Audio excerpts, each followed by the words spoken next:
Right time అయినట్టే కదా ఇయాటి మన అదర్స్ న్యూస్ కి స్వాగతం సుస్వాగతం. ఇలా మన అదర్స్ లా చెప్పుకోవాల్సిన ముచ్చట్లు షాన్నే ఉన్నాయి కానీ ఇక మీరు ఏ మాత్రం ఆలస్యం చేయకుండా ఇయాటి హెడ్లైన్స్ ఏందో చూసేయండి. మార్కెట్లో ఎక్కడ చూసినా తీరొక్క గణపయ్యలు మస్తు ఖుషి అవుతున్నారు చూసిన భక్తులు.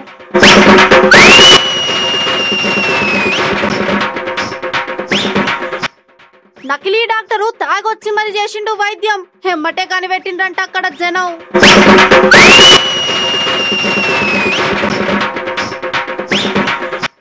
కల్తీ తిండితోని ఆసుపత్రుల చిన్న పిల్లలు ఈ ముచ్చట మీద మస్తు గరమైండ్రు తల్లిదండ్రులు.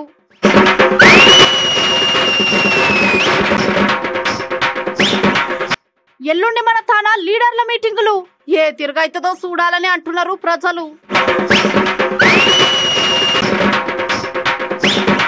తెలంగాణలో అభివృద్ధి అయినాయంట బార్లు వైన్లు, ఈ మాట చెప్పింది కూడా పక్కపాటి పెద్ద సార్లు.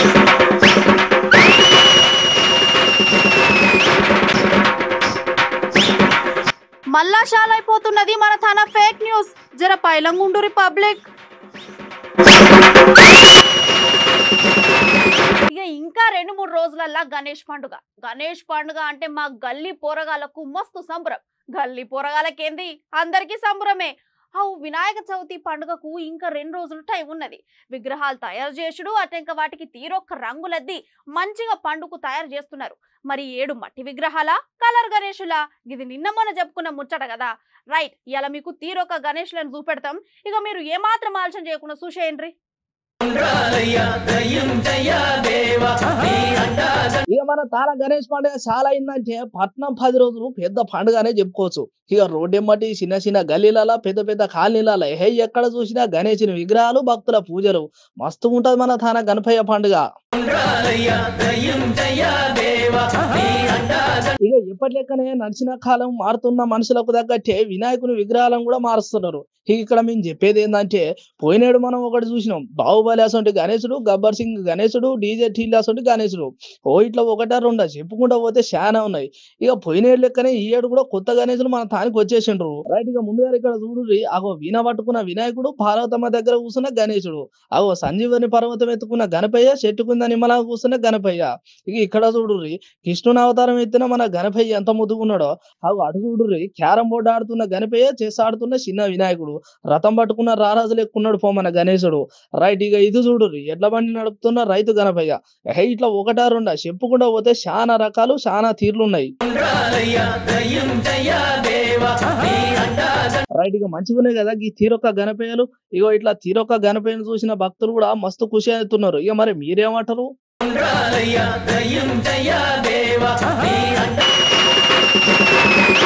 అరే జనాలేందంతా గిట్ల తయారైతున్నారు. మంచి లేదు చెడు లేదు ఆలోచన అస్సలకే లేదు. ఏది పడితే అది చేసుడు అటెంక పబ్లిక్ ను ఆగం చేసుడు. ముచ్చట సమజైతలేదు కదా. నేను మీకు ఇంకో ముచ్చట చెప్తా. ఒక దవాఖానా ఉన్నది. గా దవాఖానలా ఒక డాక్టర్ ఉన్నాడు, కానీ తాగి ఉన్నాడు. అయినా వైద్యం మంచిగానే చేస్తున్నాడు. అట్లిట్లయితుందని అంటారులే. రైట్ ఈ వార్త చూడుండ్రు మీరు.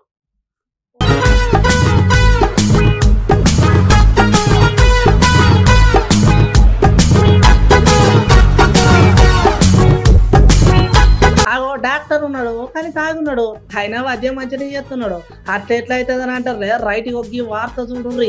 ఒక ప్రభుత్వ ఏరియా ఆసుపత్రిలో తాగుబోతన్న వీరంగం సృష్టించి అక్కడ ఉన్న పేషెంట్ల దగ్గర పోయి నేనే డాక్టర్ అని చెప్పి రోగుల చేయి పట్టుకొని చెక్ చేసుకుంటా ధైర్యం చెప్పుకుంటా నానాంగా చేసిండట. ఇక అక్కడ ఉన్న పేషెంట్లకు ఎమ్మటి అనుమానం వచ్చి పేషెంట్లకు తోడుకొచ్చిన బంధువులు అందరు కలిసి అక్కడ ఉన్న హాస్పిటల్ నర్సుకు విషయం మొత్తం చెప్పిండ్రు. మరి తాగున్న డాక్టర్ గురించి పేషెంట్లు ఏమంటుండ్రో మీరేనుండ్రి. పట్టుకొని అమ్మాయి ఎట్లుంది అని అడిగింది. ఏమో అయితే ఆమె కొంచెం బాగా ఇబ్బంది ఉంది. సిస్టర్కి చెప్పచ్చింది, అంతకుముందు చెప్పచ్చిన ఆమెనే అనిపించింది కావచ్చు అని నేను సరే అని కూర్చోమనండి. మా వాళ్ళని కూర్చొని చేతి పట్టుకుని చెప్పింది. ఆయన స్మెల్ వచ్చింది. స్మెల్ వచ్చేసరికి కొంచెం అటు మాట్లాడుతున్నాను. తడ మాట్లాడితే నువ్వు అసలు ఎవరు అంటే నేను డాక్టర్ అంటాను. డాక్టర్ మన సిస్టర్ దగ్గర పోవాలని తక్కువ సిస్టర్ దగ్గర తీసుకుపోయింది. ఆడిపోయిన తర్వాత ఆమెకి నేను ప్రసాద్ వాళ్ళ బ్రదర్ను అది అని చెప్తున్నాను. ఏం కాదమ్మా నేను కూడా డాక్టర్నే, ఏం కాదు నువ్వు టెన్షన్ పెట్టుకోకు తగ్గిపోతుంది అని చెప్పిండు. ఏం కాదు తగ్గిపోతుంది, రేణుకల మనకో ఏం కాదు తగ్గిపోతుంది మొక్క అని చెప్తే మేము డాక్టర్ అంటే ఆయనే కావచ్చు అని మేము అనుకున్నాం. ఎందుకు వచ్చిండు ఆయన ఏమంటుండ ఎందుకు వచ్చిండో ఏమో వచ్చి పక్కన కూడా ఏం కాదు తగ్గుతుంది మంచిగా తిను తగ్గుతుంది అని ఆయనతో చెప్పిండట. ఇంకేమన్నాడు? అంతే ఏమనలేదు. అట్లా ఎంతమంది అన్నాడు? మిమ్మల్ని లేకుంటే ఇంకొక ఆయన ముందు ఆయన నిజమే ఎవరు పాపం అక్క ముచ్చట చెప్తుంటే పానం అంతా జలు అంటుంది. ఇక మన నకిలీ డాక్టర్ సాబ్ దగ్గర ఉన్నప్పుడు ఇంకెంత భయం ఉన్నదో పోండ్రి. మొత్తానికి ముచ్చట తెలుసుకున్న నర్సమ్మ పోలీసులకు చెప్తే ఎమ్మటే పోలీసులు వచ్చి నకిలీ డాక్టర్ సాబును అరెస్ట్ చేసిండ్రు. మొత్తానికి ముచ్చట అంతా రాజన్న సిరిసిల్ల జిల్లా ఏరియా ఆసుపత్రి దగ్గర అయిందంట. అరే అంత ముచ్చట చెప్పినాం గానీ మన నకిలీ డాక్టర్ సాబ్ ముచ్చట కూడా చెప్పాలి కదా. రైట్ ఇందాం పండ్రి. రోగాలు నయం చేస్తా నేను ఎల్లమ్మ తల్లి పట్టింది మైసమ్మ తల్లి పట్టింది అని చెప్పేసి అంటున్నావా? నేను అనలేదు సార్. ఆ ముచ్చట ఇట్లా అన్నట్టు చెప్తూ ఉంటుంది. ఆ ముచ్చట ఇట్లా ఏమన్నా 4 కొట్టినా కానీ నేను సప్పుడాకున్నా సార్. ఎంతమంది కొట్టిరో అందరినీ లెక్క పెట్టుకుంటున్నా సార్. అదే నేను సార్ నేను చనిపోయిన మంచిదే, ఉరేసుకొని చనిపోయిన మంచిదే. నా తల్లి గురించి వచ్చిన సత్యపుత్రే చెప్తున్నా. నేను డాక్టర్ అని చెప్పినట్ట. అరే వా అన్న సిటీకేసి మరి మాట్లాడుతున్నాడు కదా. అన్న మాట వింటే అన్న ఏ తప్పు చేయలేదు అన్నట్టుగానే ఉన్నది పండ్రి. ఇక ముఖం గురించి చెప్పనవసరం లేదు, తాగి ఊగుతున్నాడు కదా. అన్న నువ్వు ఏ లేదని అంటున్నావు, మరి నీ దగ్గరకు వచ్చిన పేషెంట్ల గురించి ఏం చెప్పాలి? వాళ్ళ మాటలలోనే మొత్తం సమజ్ అవుతున్నది. ఓ ఏం చేసినావు?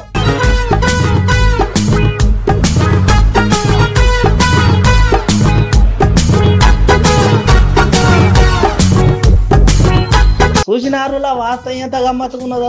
అయినా ఇవాళ రేపు కూడా మనుషులకి ఇట్లున్నారంటే అస్సలు నమ్మేటట్లేదు. మన నకిలీ డాక్టర్ సాబ్ అంటే తాగినాడు కానీ పేషెంట్లు కూడా నకిలీ డాక్టర్ సాబ్ నువ్వు ఎట్లా నమ్మిండ్రు అని చాలా మంది మస్తు రకాలుగా ఆలోచన చేస్తున్నారు. ఓ పబ్లిక్ ముచ్చట మొత్తం సమజ్ అయినట్టే కదా, మీరు కూడా జర పైలం ఉండ్రి.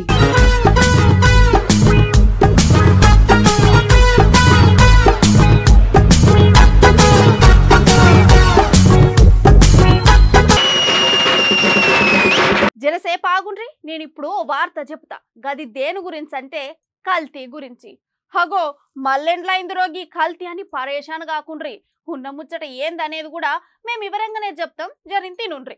హౌ తాగే నీళ్ళ కాంచి షాల్ చేస్తే తినే తిండి దాకా గిట్ల అన్నీ కల్తీ చేస్తే ఇక మనుషులు ఏం దాగి బతకాలే, ఏం తిని ఉండాలి? అయినా కల్తీ చేసేది ఒక్కలో ఇద్దరు అంటే చెప్పొచ్చు కానీ ఇప్పుడు కల్తీ చేసేటోళ్ళు చాలా మంది అయిపోయిండ్రు. కావాలంటే ఓ పరిగి వార్త మీరే చూడుండ్రి. అరే తాగే నీళ్ళ కాంచి షాల్ చేస్తే తినే తిండి దాకా గిట్ల అన్ని కల్తీ చేస్తే ఇక మనుషులు ఏం దాగి బతకాలే, ఏం తిని ఉండాలి? అయినా కల్తీ చేసేది ఒక్కలో ఇద్దరు అంటే చెప్పొచ్చు కానీ ఇప్పుడు కల్తీ చేసేటోళ్ళు చాలా మంది అయిపోయిండ్రు. ఇక ఇప్పుడు పెద్దోళ్ళు అయిపోయిండ్రు, ముసలోళ్ళు అయిపోయిండ్రు. ఇక వీళ్ళ నిడిచిపెట్టొద్దని అనుకున్నారో ఏమో గాని మొత్తానికి ఇప్పుడు చిన్న పిల్లల మీద పడ్డారు. ఇక ఇంట్లో చదువుకునే పొలగాల మీద ఎక్కువ పడ్డారు. అగో నాగర్ కర్నూలు జిల్లా మన్ననూరు గిరిజన ఆశ్రమ అనే పాఠశాలల 40 మందికి పైన అక్కడున్న బాలికలకు తిండి మంచిగా లేక అనారోగ్యానికి గురిగావుడు కలకలం రేపిందనే చెప్పుకోవచ్చు.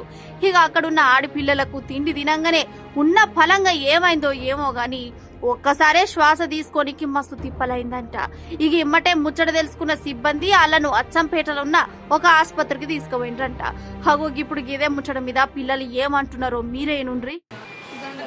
దొండకాయ కూర ఎంతమంది ఉన్నారు మీ స్కూల్లో? అందరికి ఎంతమంది ఉన్న వాళ్ళందరికీ అయింది. అప్పటి నుండి ఏమవుతుంది అంటే నీకు పై నొప్పి అవుతుందా, ఏమవుతుంది? తల వామిటింగ్ వస్తుంది. అందరు అన్నం తిన్నారు, కర్రేమో దొండకాయ కూర వేసారు, సాంబార్ అందరు తిన్నారు. తిని ఒకరు ఇంకొకరు అందరు కాయసం రైట్ ఇన్నారు కదా. ఇప్పుడు ఇదే ముచ్చట మీద అక్కడ ఉన్న కొంతమంది మాట్లాడతారంట. వాళ్ళ ముచ్చట ఏందో కూడా డిస్ట్రిక్ట్ హెడ్ క్వార్టర్ హాస్పిటల్ పంపడం జరిగింది. అయితే ఇంత జరుగుతుంటే కూడా ఇంతమంది దాదాపు 200 మంది అస్వస్థకు గురైతే ఏ అధికారి స్పందించలే. ప్రిన్సిపాల్ నిర్లక్ష్యం వల్లనే 3 రోజుల నుంచి వామిటింగ్స్, గిడ్డీనెస్ ఇవన్నీ వస్తుంటే కూడా విద్యార్థినులు చెప్తే కూడా పెడచెవిన పెట్టి అవి పట్టించుకోకపోవటం వల్ల ఇవాళ ఇంత పరిస్థితి వచ్చింది. ప్రిన్సిపాల్ వెంటనే సస్పెండ్ చేయాలి. నాసి రకమైనటువంటి భోజనం పెడుతూ డేట్ అయిపోయినటువంటి కారం, ఉప్పు, నూనె అన్నీ విద్యార్థులకు అందించడం వలన విద్యార్థులకు ఫుడ్ పాయిజన్ అనేటువంటి పరిస్థితి ఉంది. కాబట్టి తక్షణమే జిల్లా కలెక్టర్, జిల్లా ఉన్నతాధికారులందరూ కూడా ఆ పాఠశాలను సందర్శించి అక్కడ ఉన్నటువంటి సమస్యను పరిష్కరించి అక్కడ దానికి కారణమైనటువంటి అధికారులందరినీ కూడా సస్పెండ్ చేయాలని. రైట్, ఇక మొత్తం ముచ్చట మీకు సవజైనట్టే ఉన్నది కదా. తతిమ ముచ్చట ఇంకింత మాట్లాడుకునేది ఉన్నది. ఆఖరికి ఇక మరి ఈ ముచ్చట మీద అక్కడున్న డాక్టర్లు ఏమంటున్నారో పరినుండ్రి. ఫుడ్ శాంపుల్ కూడా మేము కలెక్ట్ చేస్తాము, దానికి ల్యాబ్ పంపిస్తాము. ఇప్పుడైతే ట్రీట్మెంట్ అందరికీ నడుస్తుంది, ఎవరికి ఎలాంటి ప్రాబ్లం లేదు. ఒక 3 పిల్లలు మాత్రమే కొంచెం ఎక్కువగా గ్యాస్ట్రైటిస్ అంటే కడుపులో మంట అని ఇబ్బంది పడుతున్నారు తప్ప ఎవరికి ఎలాంటి లేవు. అందరు డాక్టర్స్, అందరు టీం ఉంది, ఇక్కడ సిస్టర్స్ అందరూ ఉన్నారు, సఫిషియెంట్ స్టాఫ్ ఉన్నాము. సో మిగతా డాక్టర్లను కూడా పిలిపించడం జరిగింది. సో ఎంతమందికి ఎలాంటి ఇబ్బంది ఉన్నా మేము ట్రీట్మెంట్ చేయడానికి రెడీగా ఉన్నాయి, మందులు ఉన్నాయి, అన్ని ఎవ్రీథింగ్ ఉన్నాయి. నార్మల్ గా ఉన్న పిల్లలందరినీ మళ్ళీ హాస్టల్. రైట్, ఇక టైం మంచిగుండి ఇంకా అక్కడ ఉన్నోళ్లకు ఎవ్వలకేం కాలేదంట. ఒక 2-3 పానం మంచిగా లేదంట. వాళ్ళకి కావాల్సిన ట్రీట్మెంట్ కూడా చేస్తున్నారు. హగోసారు అంత మంచిగున్నది గాని ఇదే ముచ్చట అక్కడ ఉన్నోళ్ళు ఒక 3 రోజుల సంధి చెప్తూనే ఉన్నారంట. ఇక మరి చెప్పినప్పుడే మంచి చెడు చూసి మంచి బువ్వ పెడితే ఇప్పుడు ఆడిపిల్లలకు ఇంత తక్లీఫ్ ఉండదు కదా సార్ అని చాలా మంది అంటున్నారు. చదువుకునే పిల్లలు సార్లు జర ఆలోచన చేసి మంచి బువ్వ పెట్టుండ్రని పబ్లిక్ గట్టిగానే మందలిస్తున్నారు. ఇప్పుడు రాజకీయ ముచ్చటేందో చూద్దాం పాండ్రి.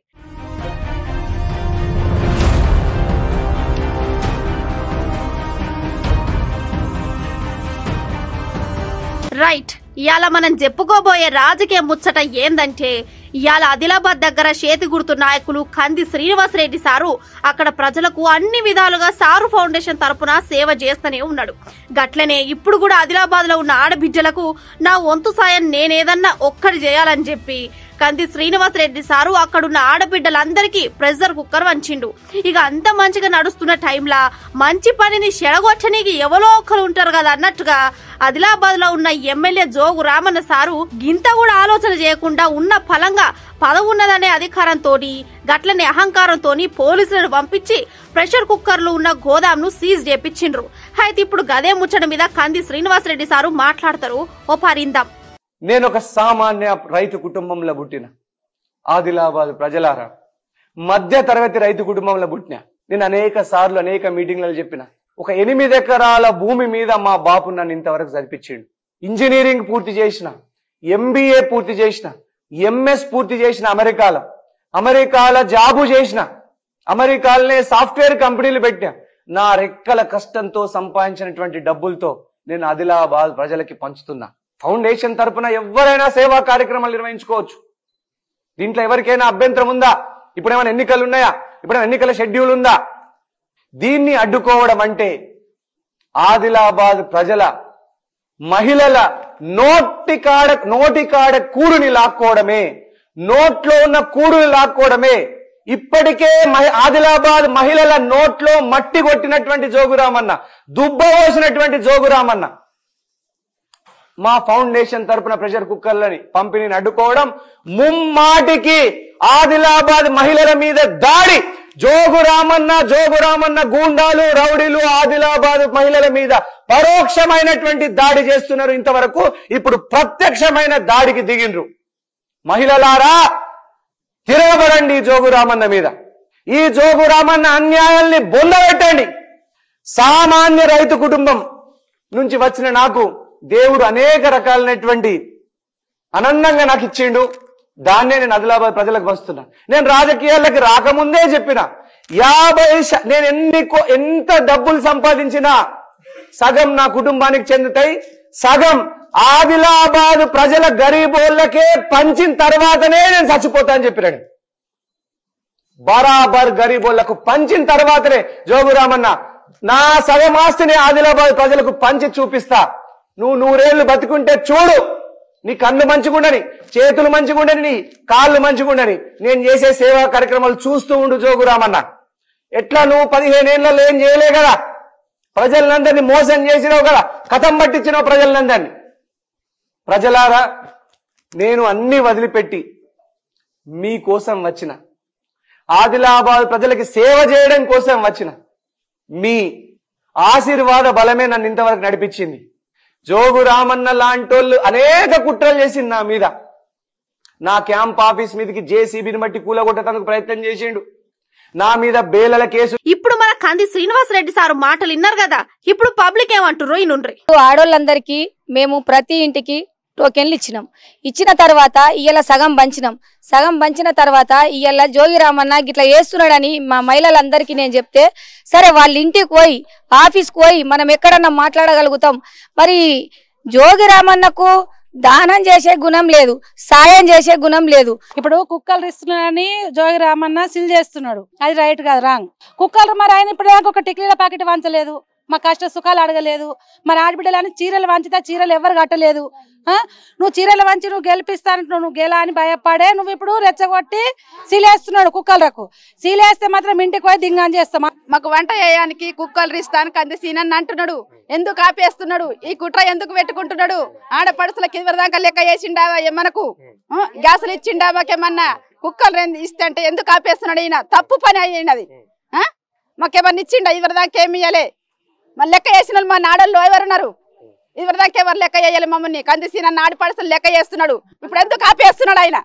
మాకు ఇయ్యాలి. ఇప్పుడు మేము వంట చేసుకుంటే ఎట్లా? మేము కూలి పనికోకడ ఎట్లా? కుక్కలలో పెడితే మాకు వెళ్ళే వంట అవుతుంది. మాకేమన్నా లెక్క చేస్తున్నాడు ఆయన ఆడపడుసల్ని? రైట్, అదన్నట్ట అసలు ముచ్చట. అరే ఏ పదవి లేకున్నా పబ్లిక్ ఏదో ఒక్క సాయం చేయాలని చెప్పి కంది శ్రీనివాసరెడ్డి సారు అన్ని తీర్ల పనులు చేస్తాంటే చేసే ప్రతి పనికి ఇట్లా అడ్డువరుడు ఏందని చెప్పి ఆదిలాబాద్ పబ్లిక్ మస్తు గరమైతున్నారు. గట్లనే కంది శ్రీనివాసరెడ్డి సారు సొంత పైసలు ఖర్చు పెట్టి ఆదిలాబాద్ పబ్లిక్ శానా సేవ చేస్తాండు. కానీ మా ఎమ్మెల్యే జోగిరామన్న సారు మాత్రం పదవి ఉండి పైసలుండి కూడా మాకేం చేస్తలేడు, గట్లనే చేసే నాయకుని మీద లేనిపోని కేసులు పెడతాండని మస్తు గరమైతున్నారు ఆదిలాబాద్ పబ్లిక్. ఇక ఆఖరికి కంది శ్రీనివాసరెడ్డి సారు మాట్లాడుకుంటా నా మీద ఎన్ని కేసులు పెట్టినా, గట్లనే నా మీద ఎన్ని కుట్రలు చేసినా నేను మాత్రం ప్రజలకు సేవ చేస్తూనే ఉంటా. గట్లనే నేను సంపాదించిన ప్రతి రూపాయిలో సగం ఆదిలాబాద్ ప్రజలకే ఖర్చు చేస్తా అని చెప్పిండ్రు. గింత మంచిగా పనిచేసే నాయకుని మీద గిట్ల లోపల కుట్రలు పెట్టుకొని చేసే మంచి పనిని ఆపుడు మంచి పద్ధతి కాదని చెప్పి వీడియో చూసిన నెటిజన్లు కూడా అంటాండ్రు.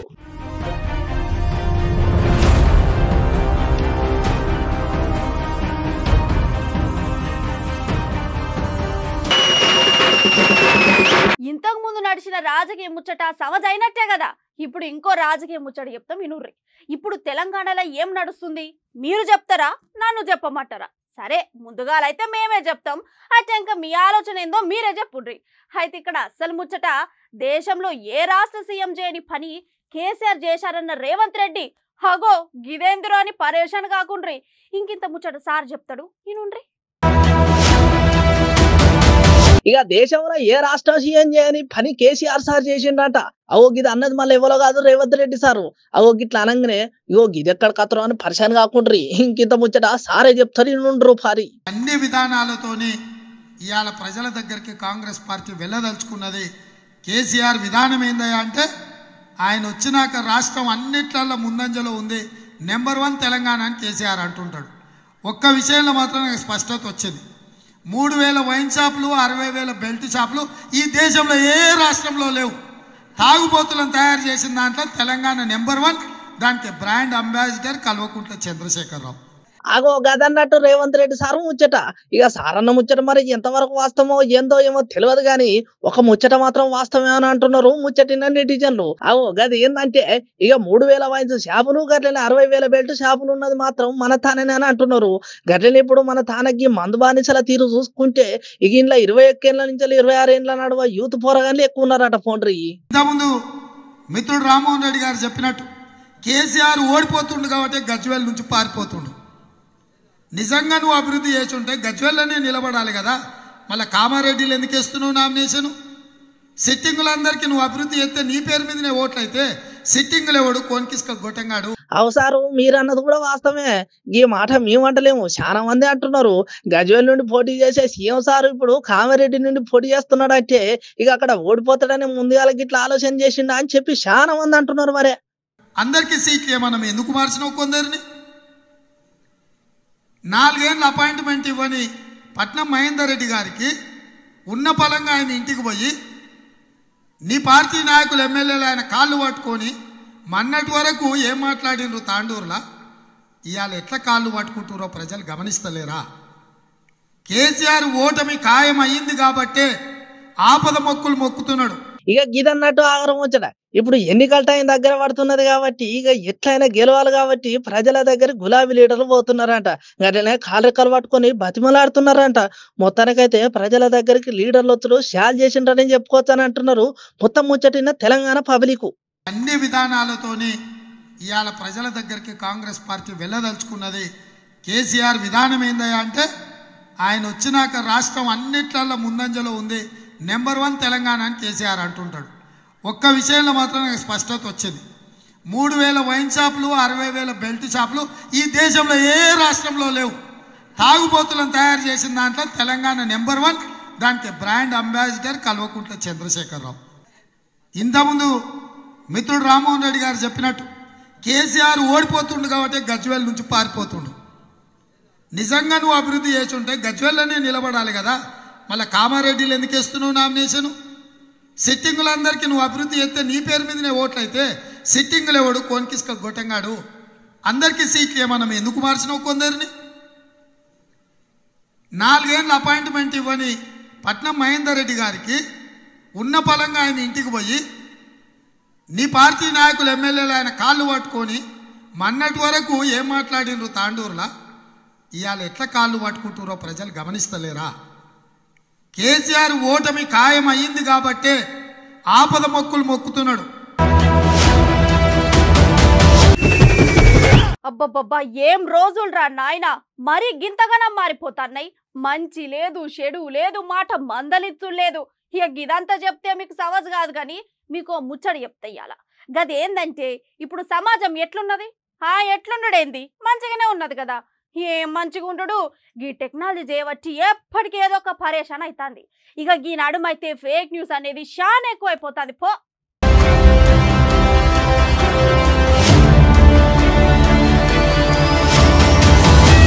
ఈ నడుమ మన తానకి టెక్నాలజీ పెరిగినకెళ్ళి వింత వింత సంఘటనలు అవుతాయి. మంచి లేదు, చెడు లేదు, మందలిచ్చు లేదు. ఎప్పుడు చూడు ముదాముగా స్మార్ట్ ఫోన్ల ముఖం పెట్టుడు అన్న ఏదో ఒకటి చేసుకుంటా లేని ఫోన్ రోగాలు తెచ్చుకున్నాడు. ఏదంతా కట్టుంటే ఇగో ఇప్పుడు నడిచేకి సోషల్ మీడియాలో ఏమన్నా తక్కువనా? ఆ యాప్ అని ఈ యాప్ అని లేని ఫోన్ పెట్టి గంటకెళ్ళి పైసలు సంపాదించుడు, పైసలు పోగొట్టుకున్నాడు. ఒకటే రెండా చెప్పుకుంటా పోతే చాలా ఉన్నాయి.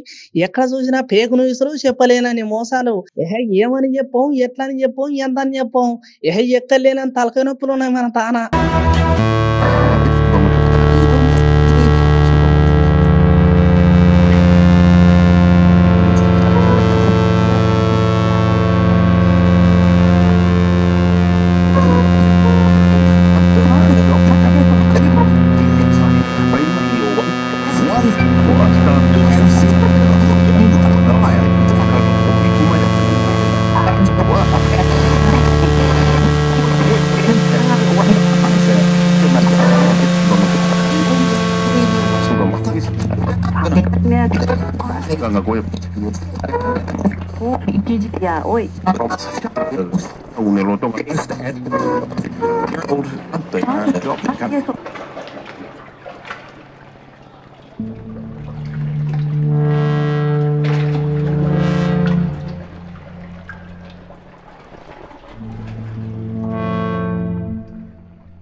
ఇక మరి గిదే ముచ్చట మీద ఇప్పుడు టెక్నికల్ సార్ ఏమో అంటున్నాడు, గది కూడా ఐడెంటిఫై చేయడం ఎలాగా. సో ఇది ఎప్పటి నుంచి ఉన్న ప్రాబ్లం అండి. దీనికి కరెక్ట్ సొల్యూషన్ అయితే లేదనమాట. చాలా టూల్స్, టెక్నాలజీ వస్తున్నా కానీ వాటికంటే కూడా ఫేక్ న్యూస్ అనేది ఎక్కువ స్ప్రెడ్ అవటం వల్ల టూల్స్, టెక్నాలజీ కూడా ఎక్కువ ఫాస్ట్గా వాటిని క్యాప్చర్ అయితే చేయట్లేదు. అయితే ఎక్కువగా అవగాహన చెందడం అంటే జస్ట్ స్పాంటేనియస్ మైండ్తో అసలు ఇది నిజమా కాదా అని అనాలిసిస్ చేసుకోవాలండి. ఉదాహరణకి ఒక ఆర్టికల్ చూసామంటే వాట్సాప్లోనో ఎక్కడైనా ఫేస్బుక్లోనో, ఆర్టికల్ని తీసుకెళ్ళి ఒకసారి ఫస్ట్ గూగుల్లో పేస్ట్ చేస్తే అది ఎక్కడెక్కడ పబ్లిష్ అయిందనేది తెలుస్తుంది. సో పేరున్న అంటే ప్రాచుర్యం పొందిన సంస్థలు అంటే వార్తా సంస్థలు ఇవన్నీ ఆ న్యూస్ పబ్లిష్ చేసాయి అంటే కొంతవరకు వాటిని నమ్మే అవకాశం ఉందండి. అలా కాకుండా పేరున్న సంస్థలు కాకుండా ఏదో నార్మల్ బ్లాగ్లోనే ఎక్కడైనా చూసారు అంటే కనుక డెఫినెట్గా మనం డౌట్ పడచ్చు అనమాట. అలానే కొన్ని ఇమేజెస్ ఉన్నాయంటే మనకి గూగుల్ ఇమేజ్ సెర్చ్ అని ఉంటుంది. దాంట్లో తీసుకెళ్ళి ఆ ఇమేజ్ పడేసాము అంటే ఆ ఇమేజ్ ఎక్కడెక్కడ సర్క్యులేట్ అవుతుంది అంటే ఎక్కడెక్కడ ఏ వెబ్సైట్స్లో పబ్లిష్ అయింది అనేది కూడా తెలుస్తుంది. అలానే ఫేక్ న్యూస్ రాబోయే రోజుల్లో చాలా ప్రమాదకరం అవుతుందండి. ఎస్పెషల్లీ ఈ AI అనేది బాగా వ్యాప్తి చెందడంతో మన వాయిస్ క్లోన్ చేయొచ్చు, మన ఫేస్ క్లోన్ చేయొచ్చు. ఈ డీప్ ఫేక్ టెక్నాలజీ అనేది కొంతమంది వినే ఉంటారు.